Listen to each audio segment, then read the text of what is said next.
velocity analysis. And I drew on this handout.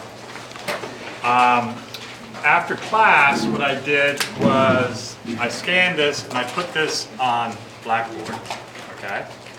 And I don't know if you noticed or not if you went to Blackboard, but I also added 3 additional pages that look like this here. So it's essentially the same problem. Not essentially, it is the same problem, but I elaborate more on the notes here, showing you how I get some of these values. So you may, if you have not gone to Blackboard since last Wednesday, you may want to look at Blackboard to see a more complete elaboration of this particular problem.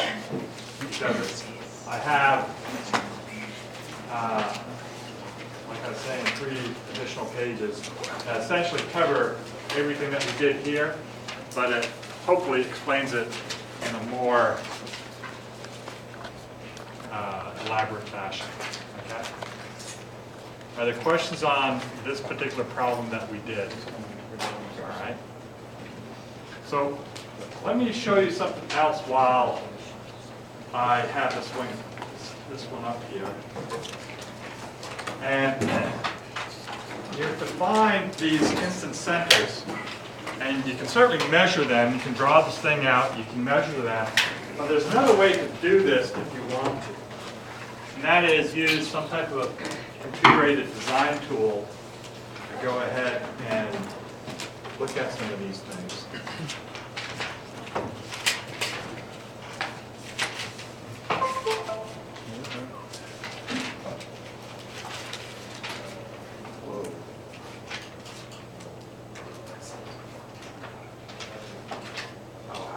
Switch the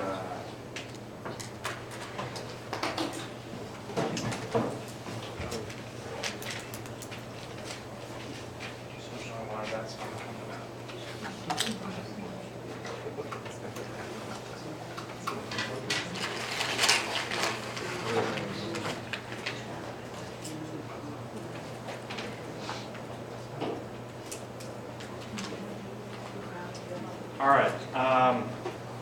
What you could do on this is you could use some type of CAD tool. Now, I have Pro Engineer or Creo loaded on my computer, but it doesn't necessarily, I mean, you could do this with AutoCAD. So on this problem,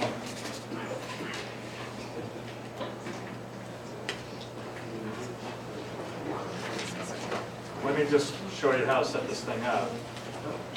So what you can do is, I'm just going to use this as a sketch sheet, and let me actually do your problem, okay? So that is,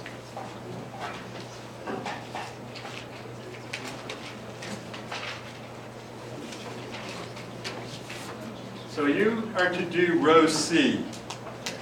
And in row C, so let me just do a sketch. And I'm just going to use this as a kind of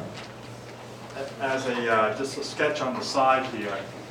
But essentially you can lay this thing out on your sheet of paper, and then you can use this tool to go ahead and find some of the instant center values. Okay, so it says here that D is equal to 3. So let me just put a point right here. And that point, I'm going to put 3 units away. Then I'm going to draw a line here to represent the crank. And I know that that is 10 units long.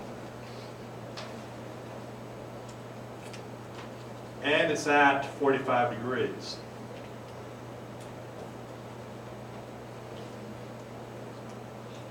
Okay. And then I know that my B is my coupler, and that has a radius of 6.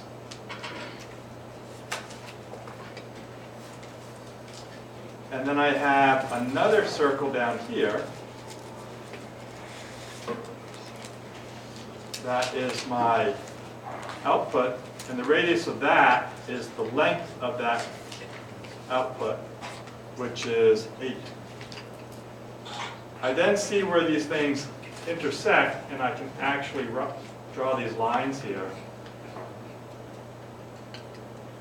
Right?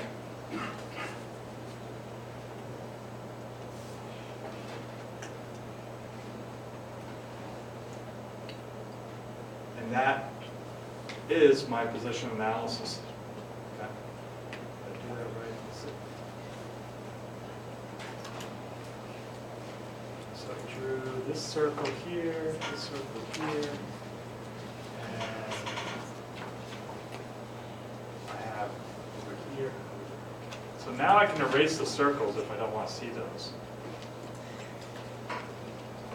And what you can do here is put these values in. So this is your position analysis. Your theta 4 open was 16.49, okay?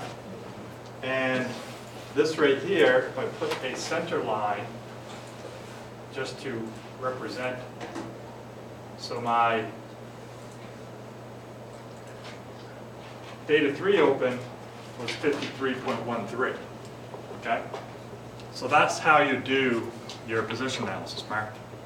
Delta value for if you have a rate or a P? Say again? Do you have like a P vector or something? Yeah, so let me, who has the book? What's the P vector?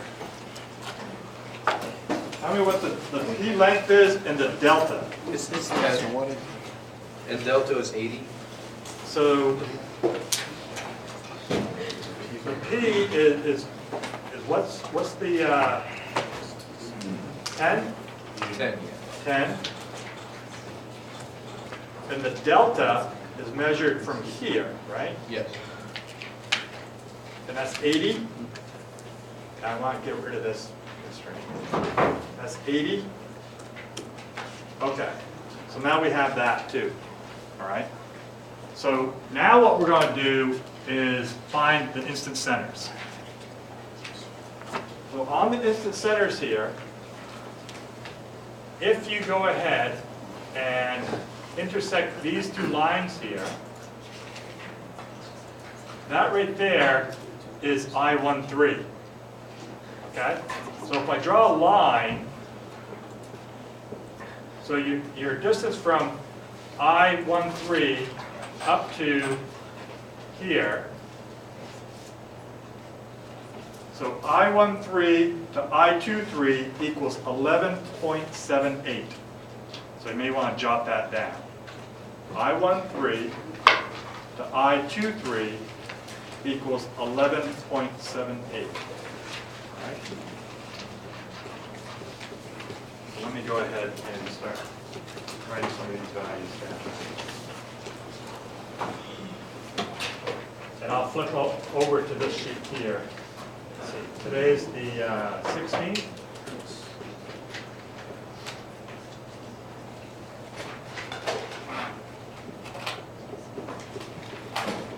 I-13 I-23 equals 11.78. And then I also want to know the distance from, let me undo that. I also want to know this distance right here from I-13 to I-34. So I-13 to I-34 equals 12.44. And I also want to know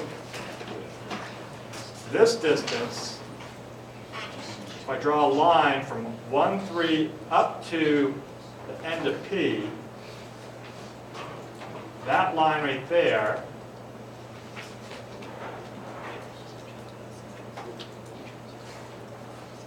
is 21.51. So I-13 to P equals 21.51.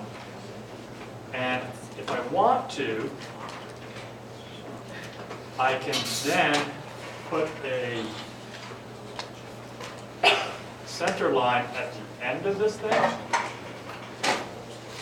And then I can look at this angle. What is this angle from here to here? That's 143.32. So I could, the angle is 143.32 degrees.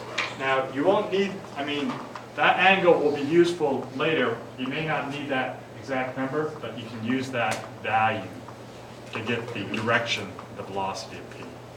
All right?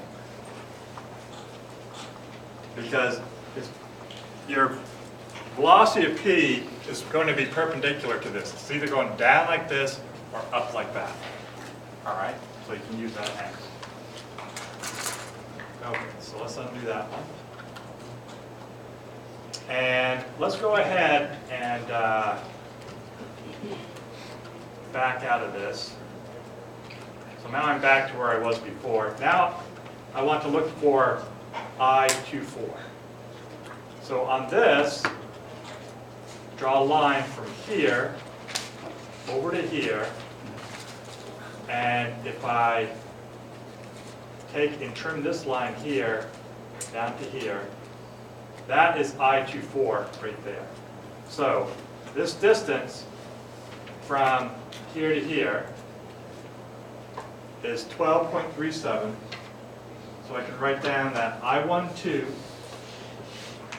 I24 equals 12.37.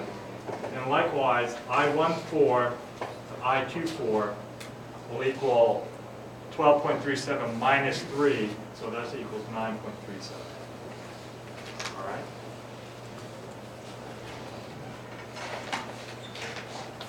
So I'm done with the tool. I can just jump out of this and go straight to my paper. And if I do that, these are the values that I get. So this is for row C.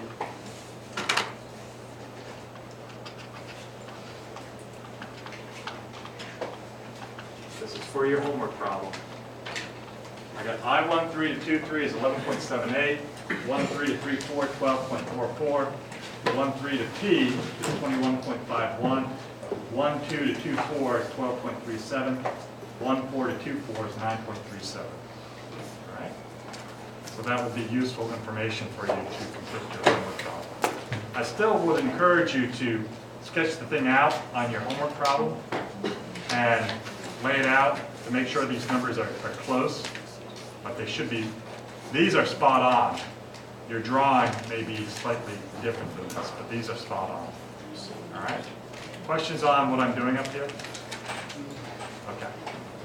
So now, let's go ahead and move on to the crank slide.